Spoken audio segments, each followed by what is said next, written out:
Ah, my little ones, come closer. Sit here by the fire. Yes, you too, no hiding in the back. I have a story for you tonight, one about a feeling we all know, fear. Fear, you see, is a funny thing. It makes your heart race, your knees wobble, and your tummy feel like there's a family of butterflies having a party inside. But fear isn't bad. No, no. Fear is like a guide, a whisper from your heart saying, something important is here. Pay attention. Tonight we'll visit Umoja Village, where a strange mystery made everyone feel that familiar flutter of fear. And at the center of it all, our clever, brave Amani. But even Amani wasn't so sure of herself this time. It all began one morning, when the villagers woke to find something very, very strange. Near the heart tree of shadows, a trail of glowing footprints appeared. Now the heart tree of shadows wasn't like the other heart trees.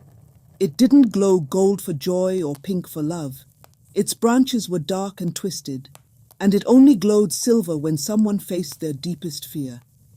But these footprints, they weren't human.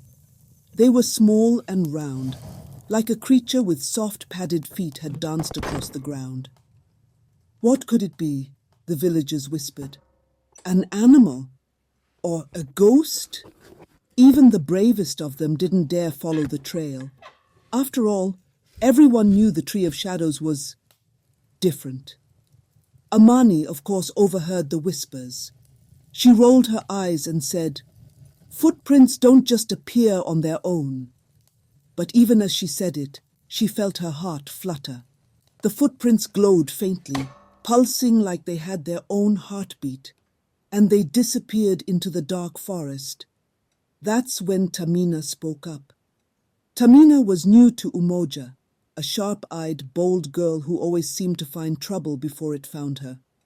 "I'll follow the footprints," she said, crossing her arms. Amani raised an eyebrow. "Alone? Why not?" "I'm not scared." Amani hesitated. "Well, I'll come too, just in case you get lost." So the two girls set off, with the glowing footprints leading the way.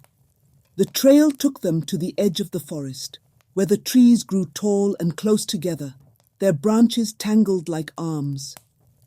As they stepped into the shade, the air felt cooler, and the sunlight barely touched the ground.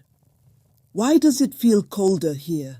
Amani asked, her voice softer than usual. "Maybe the trees are hiding something," Tamina teased. But even she slowed her steps. The wind whispered through the leaves, and for a moment, Amani thought she heard her name. "Amani!" She stopped and grabbed Tamina's arm. "Did you hear that?" "Hear what?" "I thought—" Amani shook her head. "Never mind." But as they walked deeper into the forest, the whispers grew louder, and Amani's heart beat faster. What if the villagers were right? What if there is something dangerous waiting for us? The trail ended at a clearing bathed in soft moonlight. In the center was a large rock, glowing faintly with the same eerie green light as the footprints. At first, the girls thought they were alone. Then the rock moved. Tamina gasped and grabbed Amani's hand. "Did you see that?" Amani nodded, her eyes wide. The rock wasn't a rock at all. It was something alive. The creature was small, no bigger than a goat, with dark, shiny fur and glowing green eyes. Its tail swished slowly, like it was deciding whether the girls were friends or food. "What is that?" Tamina whispered. "I don't know," Amani said, "but it's watching us." The creature tilted its head as if curious. Then it stepped forward and let out a low, rumbling sound, not a growl, but something softer, almost like a purr. "What if it's dangerous?" Tamina asked, her voice trembling. Amani swallowed hard. Her heart was pounding so loudly she thought the creature might hear it, but she remembered what I had told her. "Fear isn't bad, it's just a message. Listen to it, and you'll find your courage." She knelt down slowly, her hands shaking. "Hello," she said softly. The creature blinked and took another step forward. Then, to their surprise, it dropped something at Amani's feet. It was a glowing leaf, a leaf from the tree of shadows. Amani picked it up carefully, and the moment she touched it, a strange warmth spread through her chest. The whispers in her mind faded, replaced by a calm, steady feeling. "This creature isn't here to hurt us," she said. "It's part of the tree. It's protecting it." The creature let out one last purring sound before turning and disappearing into the shadows. When the girls returned to the heart tree of shadows, they placed the glowing leaf on its bark. The tree shivered, then began to glow, a soft silvery light that spread through its branches. The villagers gasped as the light washed over them. "The tree is alive again!" someone shouted. Amani smiled. "We were scared because we didn't understand. Fear isn't always about danger. Sometimes it's about learning something new." Tamina nodded. "So we were scared of a friendly shadow creature?" Amani laughed. "Pretty much." The tree of shadows glowed brighter, its light mixing with the other heart trees to create a beautiful, colorful sky.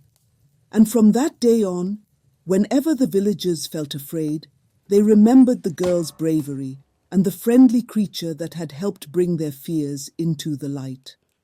So, my little ones, what do we learn from this? Fear is not your enemy. It's a guide, a flashlight shining on the unknown.